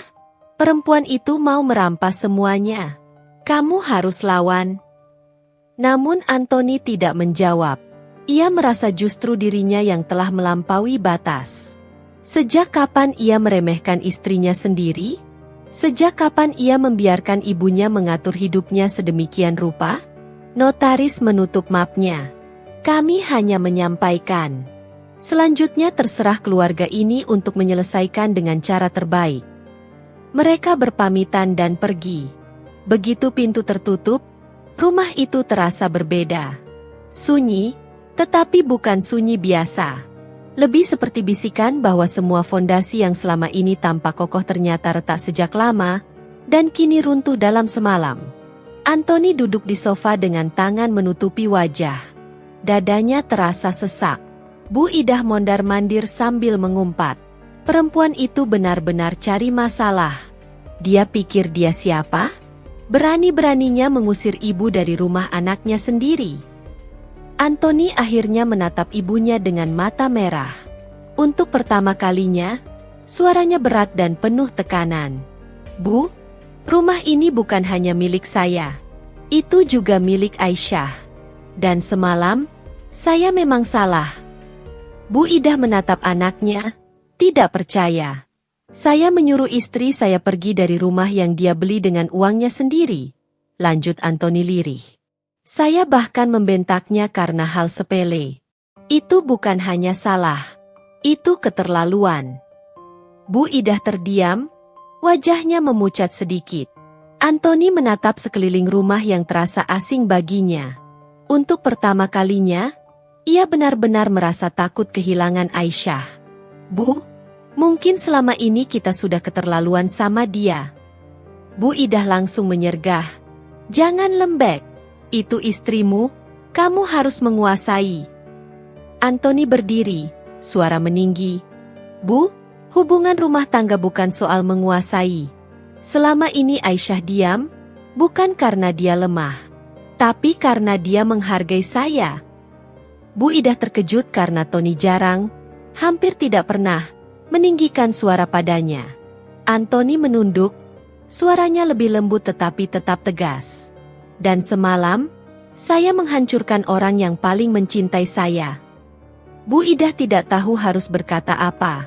Antoni berbalik menuju kamar, mengambil ponselnya dan mencoba menelepon Aisyah berkali-kali. Namun panggilan itu tidak pernah tersambung. Setiap kali nada sambung berhenti, ada satu bagian dari dirinya yang ikut runtuh. Sementara itu, Bu Idah mulai merasa sesuatu yang berbeda merayap di dadanya. Ketakutan kecil. Kekhawatiran bahwa tawa puas semalam tidak hanya berubah menjadi tangis, tapi juga awal dari kehilangan besar. Pagi itu, sinar matahari masuk lembut melalui jendela kamar hotel tempat Aisyah menginap. Ia membuka mata perlahan, merasakan kelembutan kasur dan keheningan ruangan. Tidak ada suara bentakan. Tidak ada sindiran. Tidak ada suara langkah Bu Idah yang mondar-mandir sambil mencari celah untuk merendahkannya. Tidak ada tatapan Antoni yang semakin hari semakin jauh. Yang ada hanya dirinya. Diri yang sudah lama ia abaikan. Aisyah duduk di tepi ranjang sambil menarik napas dalam. Tidak ada sembab di matanya. Malam tadi, ia memang menangis. Tetapi tangis itu lebih seperti pelepasan, bukan kelemahan. Ada sesuatu yang berubah sejak ia melangkah keluar dari rumah itu. Rumah yang dibelinya dari hasil kerja keras. Tetapi justru menjadi tempat ia diperlakukan seolah tidak punya hak apapun. Dengan gerakan pelan, ia mengambil ponselnya. Puluhan panggilan tak terjawab dari Anthony. Ada beberapa pesan yang isinya hanya satu kalimat, "Aku mau bicara." Tidak ada permintaan maaf. Tidak ada penjelasan. Hanya perintah halus, seperti biasa. Aisyah menghela napas. Waktunya berubah. Waktunya tidak lagi tunduk. Ia meletakkan ponsel dan berdiri, merapikan rambutnya yang panjang. Di depan cermin, wajahnya tampak lebih tenang daripada beberapa minggu terakhir. Ia mulai mendapat kembali sesuatu yang hilang, kendali atas hidupnya. Ia mengambil laptop, duduk di meja kerja hotel, dan membuka folder yang ia simpan setelah kunjungan tengah malam ke kantor notaris. Di sana tertata rapi dokumen kepemilikan rumah, bukti transfer seluruh pembayaran yang ia kirim sendiri bertahun-tahun lalu, serta rencana hukumnya bila Anthony memperparah keadaan. Namun Aisyah bukan tipe yang menginginkan drama berlebihan. Yang ia inginkan hanya dihargai. Sementara itu, di rumah besar yang ditinggal Aisyah, suasana berubah menjadi penuh kepanikan sejak pagi. Anthony duduk di sofa ruang tamu dengan wajah letih, menatap ponselnya yang tidak berhenti ia genggam. Panggilannya belum pernah diterima. Pesan-pesannya belum dibalas. Bu Idah dari tadi mondar-mandir sambil menghentak-hentakkan kakinya. "Ton, kamu diam saja kenapa? Kejar istrimu itu. Dia mungkin sedang merencanakan macam-macam." Anthony memijat dahi.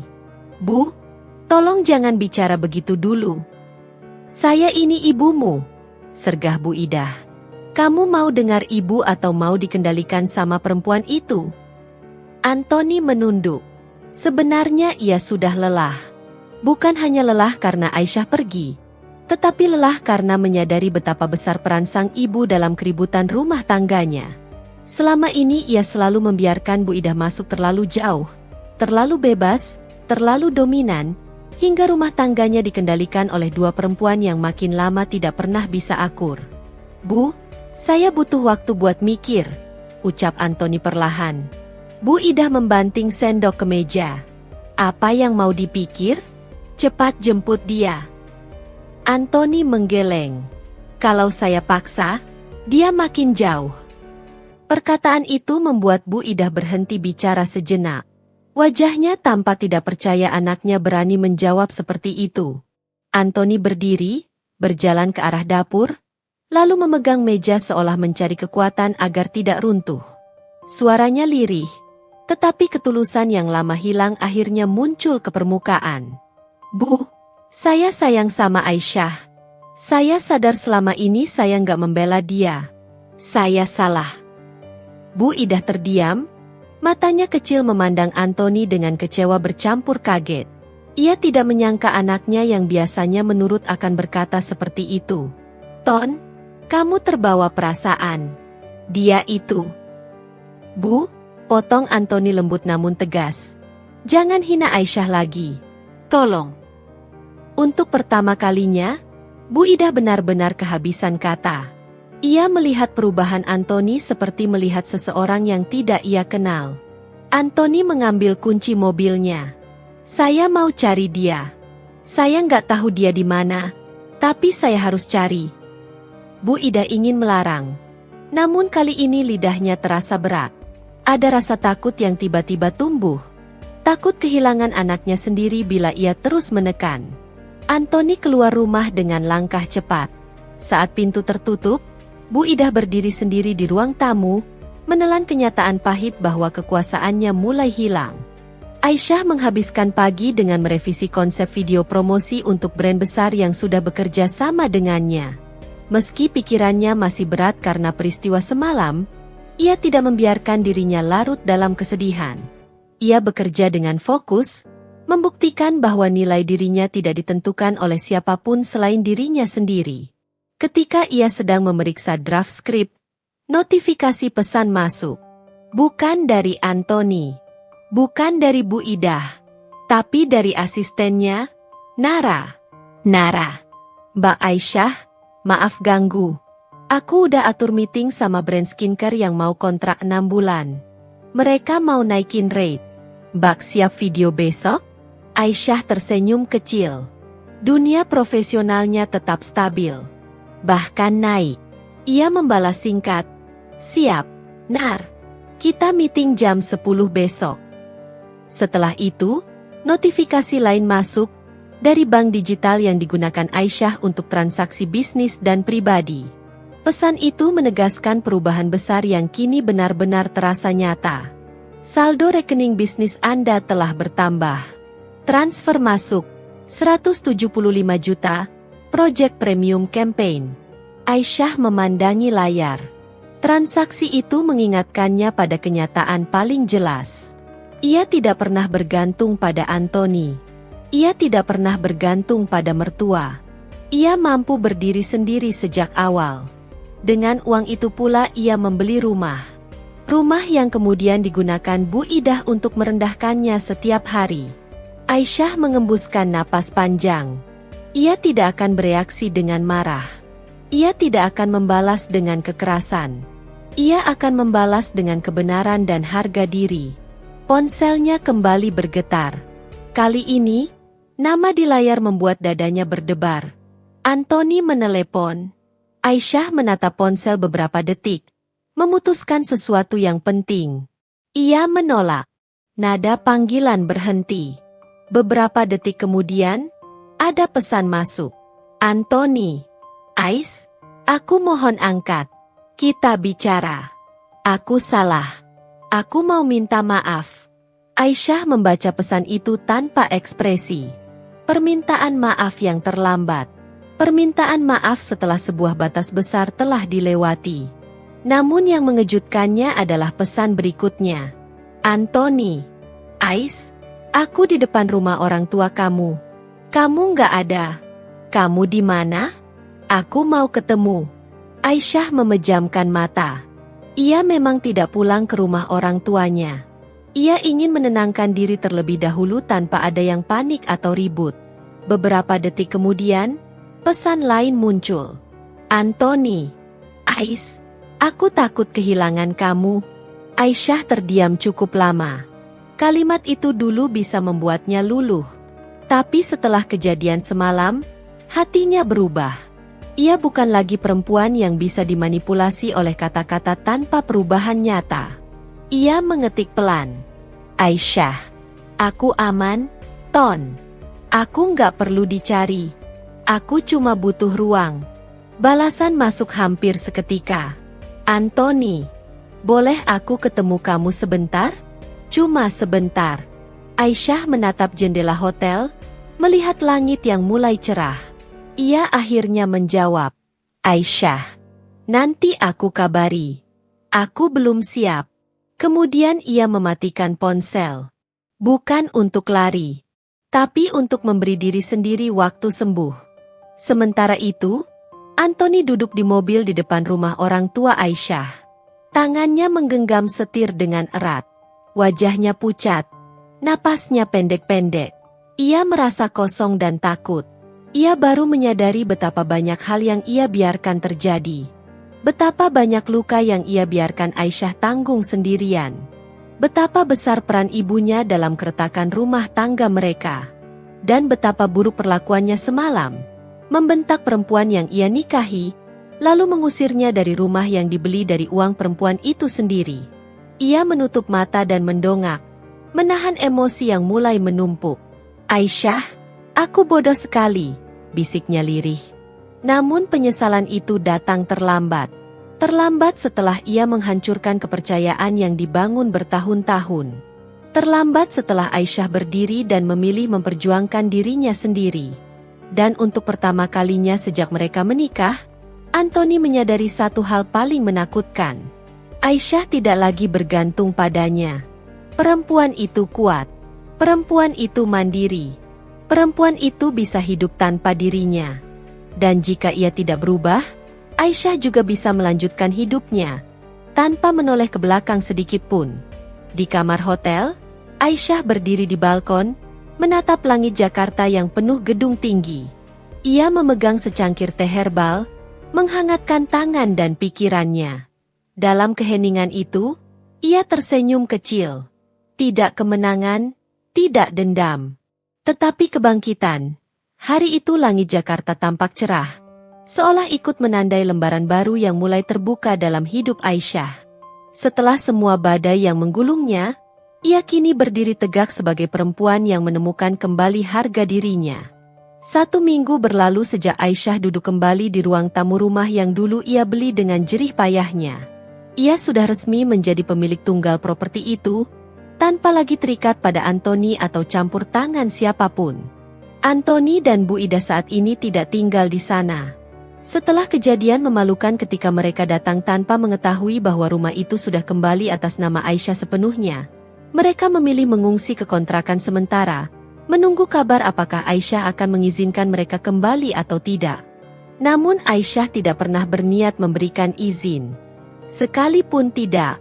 Baginya, rumah itu adalah simbol perjuangan. Mengizinkan mereka kembali hanya akan membuka pintu bagi luka yang baru saja pulih. Suatu malam, Aisyah menerima pesan panjang dari Antoni. Antoni, Syah, aku minta maaf. Aku hilang kendali. Aku terlalu dengar ucapan ibu. Mau ketemu? Aku cuma mau bicara baik-baik.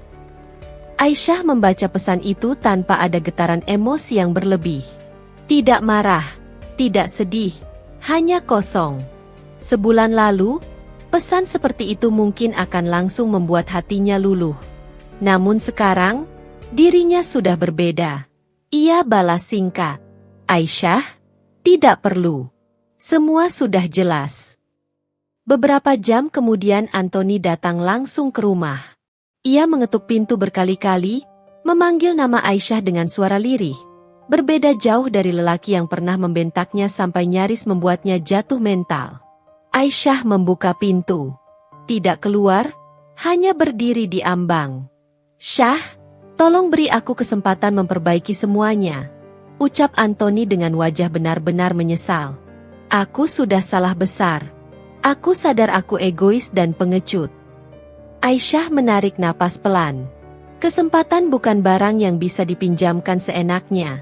Ton, kau bukan hanya menyakitiku, kau memilih membela orang yang ingin menjatuhkanku sejak awal. Antoni menunduk. Aku takut kalau aku melawan ibu. Itu masalahmu. Bukan tanggung jawabku. Tidak ada amarah dalam suaranya. Justru ketenangan itu yang membuat Antoni makin teriris. Esoknya, ketika Aisyah hendak keluar rumah untuk meeting brand, seorang perempuan yang kusut dan lelah berdiri di depan pagar. Bu Ida. Wajahnya tampak syok karena Aisyah benar-benar tidak mengizinkan mereka tinggal di rumah itu. Mertua yang dulu selalu berdiri di kursi tertinggi, kini layu seperti kehilangan arah. Aisyah, ucapnya lirih. Maafkan ibu. Ibu cuma ingin Antoni bahagia. Aisyah berhenti beberapa langkah dari mobilnya. Ibu ingin Antoni bahagia dengan merendahkanku? Dengan ikut campur rumah tanggaku? Dengan mengadu domba dan membuat aku merasa tidak berguna? Bu Ida tercekat. Wajahnya memucat. Bu, terlalu jauh ikut campur. Dan ini hasilnya. Ibu kehilangan rumah yang bukan milik Antoni. Dan kehilangan hubungan baik denganku. Semua karena pilihan ibu sendiri. Setelah semua permintaan maaf, semua penyesalan, semua air mata, Aisyah memilih tetap melanjutkan hidupnya tanpa Antoni. Bukan karena ia tidak memaafkan. Ia memaafkan, tetapi tidak melupakan. Dan tidak ingin mengulang cerita lama. Ia mengurus perceraian dengan tenang, tanpa drama. Antoni sempat menolak. Namun akhirnya ia tanda tangan juga. Sadar bahwa memaksa hanya akan membuatnya terlihat semakin buruk di mata orang. Setelah resmi bercerai, Aisyah berfokus pada masa depannya. Brand besar mulai berdatangan. Ia membuka kelas online tentang manajemen keuangan rumah tangga dan Membangun mental mandiri bagi perempuan, kelas yang langsung viral karena kisah hidupnya yang menginspirasi banyak wanita. Aisyah kini tinggal di rumah yang lebih besar, lebih hangat, lebih bahagia, bukan karena mewahnya, tetapi karena tidak ada lagi suara bentakan, tidak ada lagi campur tangan, dan tidak ada lagi yang merendahkan. Anthony, ia menjalani hidupnya sendiri. Masih bekerja, tetapi tidak lagi di perusahaan prestisius seperti dulu. Ia terlihat lebih tua dari usianya, seperti membawa penyesalan yang tidak ia ceritakan kepada siapapun. Bu Idah, ia akhirnya mengakui kepada tetangga dan keluarga bahwa ia pernah memperlakukan menantunya dengan buruk. Tidak ada yang memaksanya mengatakan itu, penyesalan yang datang dari hatinya sendiri. Dan setiap kali nama Aisyah disebut, Bu Idah hanya bisa menunduk dan berkata pelan, "Aisyah itu perempuan baik, aku yang salah." Dalam wawancara dengan salah satu majalah ternama, Aisyah menyampaikan kalimat yang kemudian viral di mana-mana. Tidak semua perempuan butuh dilindungi. Banyak dari kami hanya butuh dihargai. Jika sebuah keluarga tidak memberi ruang bagi kita untuk bernapas, kita berhak menciptakan rumah sendiri. Ia menutup wawancara dengan senyum tenang, senyum perempuan yang telah melalui badai dan keluar lebih kuat dari sebelumnya. Aisyah berdiri di balkon rumah barunya yang menghadap ke taman kecil yang ia desain sendiri. Udara sore terasa tenang, berbeda jauh dari kehidupan lama yang penuh tekanan. Disinilah, untuk pertama kalinya setelah lama terombang-ambing oleh konflik keluarga, ia merasa benar-benar hidup. Bab ini adalah penutup, bukan hanya penutup cerita, tetapi penutup seluruh babak masa lalu yang selama ini menjeratnya. Sore itu, pintu gerbang rumah Aisyah diketuk. Satpam memanggil lewat intercom. "Bu, ada Pak Anthony dan Bu Idah." Mereka bilang ingin bicara sebentar. Aisyah terdiam sejenak. Ada bagian dari dirinya yang ingin menolak. Tetapi ia sadar bahwa beberapa pintu harus ditutup dengan cara yang benar. "Biar masuk," jawabnya. Tak lama kemudian, Anthony dan Bu Idah berdiri di halaman rumah. Kali ini tidak ada kesombongan, tidak ada suara keras, tidak ada campur tangan. Hanya dua orang yang membawa beban kesalahan. Anthony menunduk, suaranya pelan, tidak seperti lelaki yang pernah membentaknya dengan kata-kata paling menyakitkan. "Syah, terima kasih sudah mau ketemu. Kami hanya ingin menyampaikan sesuatu." Aisyah mengangguk. "Silakan duduk." Mereka bertiga duduk di area teras. Suasana hening, seperti waktu yang sedang menahan napas. Bu Idah akhirnya membuka mulut duluan. "Aisyah, maafkan Ibu. Ibu bukan hanya salah, tapi keterlaluan. Ibu pikir ikut campur akan membuat rumah tangga anak Ibu berjalan baik. Nyatanya, justru Ibu membuat semuanya berantakan." Nada suaranya tidak dramatis, tidak dibuat-buat. Bu Idah terlihat seperti orang yang akhirnya melihat diri sendiri tanpa topeng. Anthony kemudian menambahkan, "Aku juga mau minta maaf. Kalimatku waktu itu, aku sendiri masih kepikiran setiap malam. Aku salah besar membentakmu dan menyuruhmu pergi dari rumah yang bahkan bukan aku yang beli." Aisyah menatap mereka tanpa marah. Dulu mungkin hatinya akan bergetar dan matanya akan basah. Sekarang tidak lagi. "Maaf itu bukan untuk mengulang," jawab Aisyah lembut, "tapi untuk menutup luka." "Aku tahu ini mungkin mustahil," ujar Anthony dengan suara pelan, "tapi kalau masih ada kesempatan, aku mau memperbaiki semuanya. Mau memulai dari awal." Aisyah tersenyum kecil. Senyum yang tidak menyakitkan, justru penuh kedewasaan. "Ton, kita berdua tahu sekarang bahwa kita berjalan di dua jalan yang berbeda.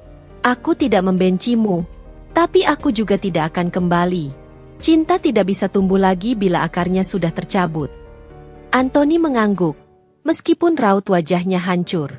"Aku mengerti, kau berhak bahagia tanpa aku." Ucapan itu justru membuat Aisyah merasa lebih teguh. Aisyah berdiri, mengantar mereka sampai pintu gerbang. Saat hendak pergi, Bu Idah memegang tangan Aisyah. "Terima kasih sudah mau mendengarkan. Ibu berharap hidupmu selanjutnya penuh kebahagiaan." Aisyah mengangguk. "Ibu juga. Semoga kedepannya ibu bisa menjadi contoh buat keluarga yang lain, agar tidak ikut campur rumah tangga anak-anak." Bu Idah mengangguk cepat. Kalimat itu tepat sasaran, tapi tidak menyakitkan. Beberapa bulan berlalu. Nama Aisyah semakin dikenal sebagai influencer inspiratif yang banyak membahas tentang kesehatan mental perempuan, batas dalam rumah tangga, pentingnya kemandirian finansial, dan cara bangkit setelah terluka oleh orang terdekat. Para perempuan, baik yang muda maupun yang sudah berkeluarga, banyak belajar darinya. Aisyah merasa benar-benar menemukan panggilannya.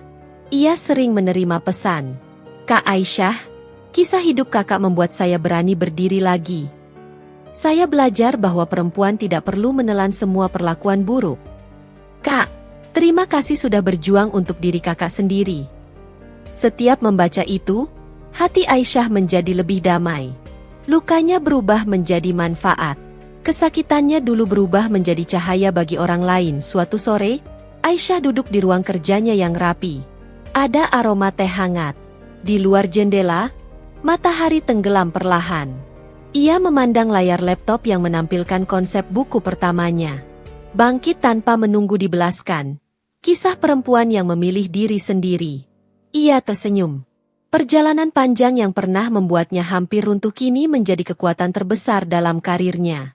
Ia menatap rumah barunya. Rumah yang bukan sekadar bangunan, tetapi simbol kemenangan. Aisyah menutup laptop, menyesap teh hangat, lalu berkata pada dirinya sendiri, "Aku sudah bebas." Bukan bebas dari pernikahan atau mertua. Bukan bebas dari masa lalu saja. Tetapi bebas dari rasa takut. Bebas dari suara-suara yang dulu menekan dirinya, bebas untuk menentukan hidup dan bahagianya sendiri. Dan disitulah cerita ini berakhir.